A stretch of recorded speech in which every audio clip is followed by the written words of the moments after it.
Hi everybody, it's James here from the Anvil. Hope everybody's doing really well. This is going to be a very quick video because I'm up early in the morning to catch a flight to Vancouver, and I've just spent the last few hours doing some last minute touches to my packing and getting ready. I've got to go to bed in about roughly an hour and a half's time, maybe even less than that. I just wanted to get this in before I went to bed.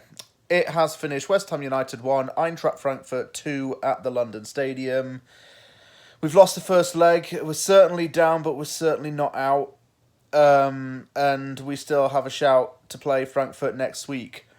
One saving grace that we could say is that Frankfurt tends to play away really well, but doesn't do so well at home.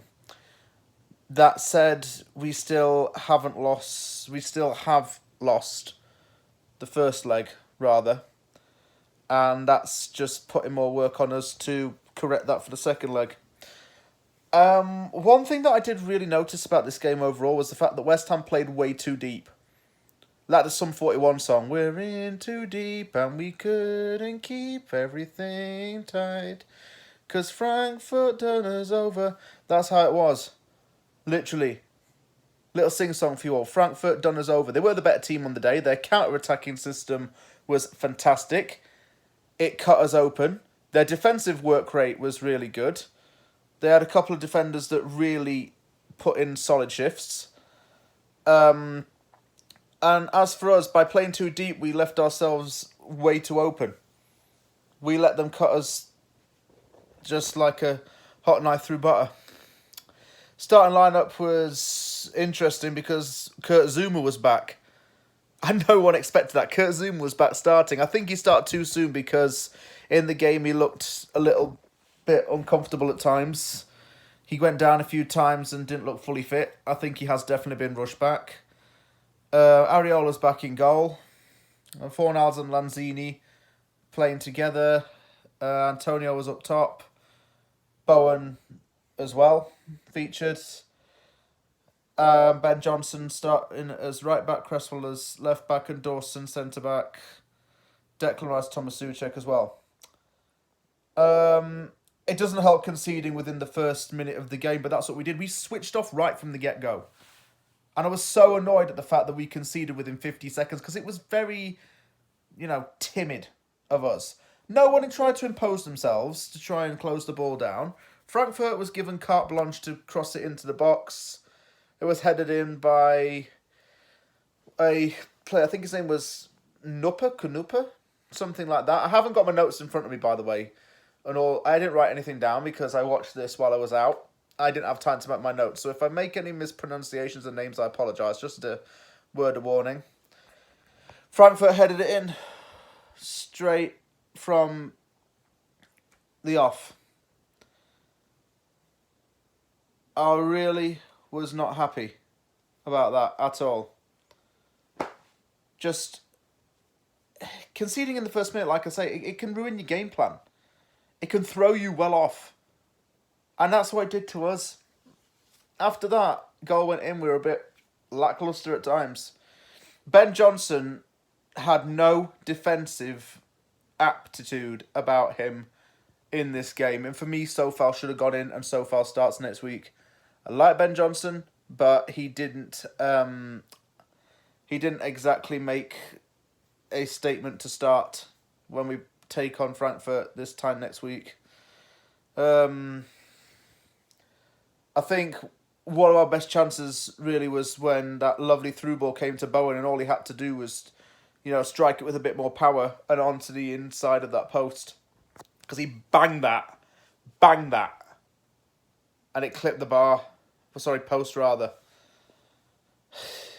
And he should be burying that. Bowen should have buried that, man. Seriously, he should have. It's little things like that are going to cost us in the long run. Just hitting the post and stuff. I couldn't believe that happened. Moving on to that. Fornals and Lanzini struggled all game. Those two don't work well together. They don't. And in my opinion, they should not play together. Because one's the liability to the other. They don't complement each other that well. West Ham got the equaliser. Although I didn't actually know who scored this at first. I thought it was Zouma that had scored this, but it was headed in And then helped him by both Mikel Antonio and Declan Rice. Kevin Trapp, the Frankfurt goalkeeper, tried to keep it out, but he could not do so. And the ball went over the line. Clearly a goal, by the way. Clearly a goal. And it was 1-1. Things were levelled up. Antonio needed that goal. That was for sure. Antonio needed that. And he got that goal. It's his second in the Europa League this season. And actually the first time he's scored since January the 1st. How many times have I mentioned that on this channel? Bloody hell, man. But he hasn't scored in ages. And, going into that half-time break, things were all right because we were still tying. It was 1-1. Everything was looking pretty rosy at that point. Second half, I don't really know what went on in the second half. I still think it was pretty much the same as the first. And then Frankfurt scored yet again. Do you know what I'm saying? Scored yet again. It was a 1-on-1 situation. Gibril Sau got on with Areola. Areola, I think, saves it, parries it straight into Daichi Hamada, Japanese midfielder, who was quality in the first half. He just taps it in, it's 2-1 to Frankfurt. That Japanese guy had such a good game for them. He was very intelligent, crafty player, and I was nearly going to write him down in my scouting report book, even before this game. I'm not going to write him down now just because we've played them and everyone's going to say, oh, you're only writing him down because you saw him play against West Ham. No, come on, guys. That's not how my scouting book works. Okay. Zuma struggled a little bit with his fitness. It was obvious that he wasn't fully fit and was still playing in this. I knew he'd been rushed back. Pointless rushing him back, though, wasn't it? I think when Saïd Benrahma came on, he did try a few things, but he's striking from distance and making bad decisions in the final third. I'm not one of those people who has had the agenda against Benrahma, but I still will criticise him when he doesn't play well. And if he's shooting from outside of the box when there's clearly players who he can help, that's not a good move to make. His decision-making needs to be a little bit more composed. Let's talk about Filip Kostic in this game. What a player he is. What a player he is. Controlled that left-hand side all damn game. Controlled that left. He was one of the reasons why the counter-attack was so destructive to West Ham's defence. I said that we had to contain Kostic because he was such a good player. I said that in my preview. We tried our best to do it, but he still managed to get past Ben Johnson a few times. Then came that agonising moment in the second half. Jarrod Bowen's overhead kick that hit the crossbar. I was shouting my lungs out when that went in. I thought it had bounced off and gone over the line. But it hadn't. It was no way close. It was been such a magnificent moment. The limbs in London Stadium, you would have seen nothing like it. You would have seen nothing like it had that gone over the line. Just kind of summed up our night, really, about how so far and so near things were. Football is a game of fine margins at the end of the day. And do you know what? If you're not going to take your chances, things like that really do haunt you. And you think, what if? Hindsight's going to play a big factor. It finished 2-1 to Frankfurt. And look, I don't think we were pathetic. I don't think we were appalling. But we certainly weren't up to scratch, as we have been in previous Europa League games.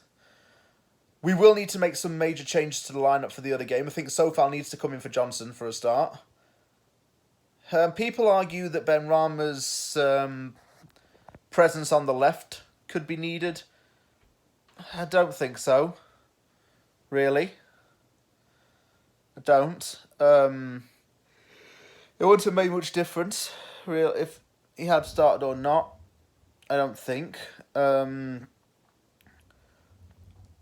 tried to do the best he could. Craig Dawson was solid. He made some solid blocks in that game. Actually. Areola could have done better with both of those goals. And this is the first time I'm going to criticise Areola.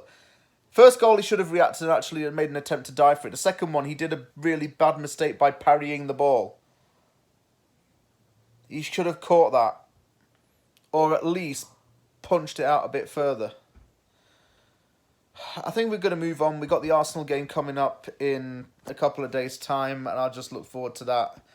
But for now, I don't want to dwell on this one too much, but our chances of making the Europa League final have been made a little bit trickier than what we thought. We have a one goal at least. We have that one goal. We take that with us to Germany next week. Thank you very much for watching this video of the Aftermath. If you like the video, hit the like button. Don't forget to subscribe for more content. Take care, everybody, and I'll see you all soon.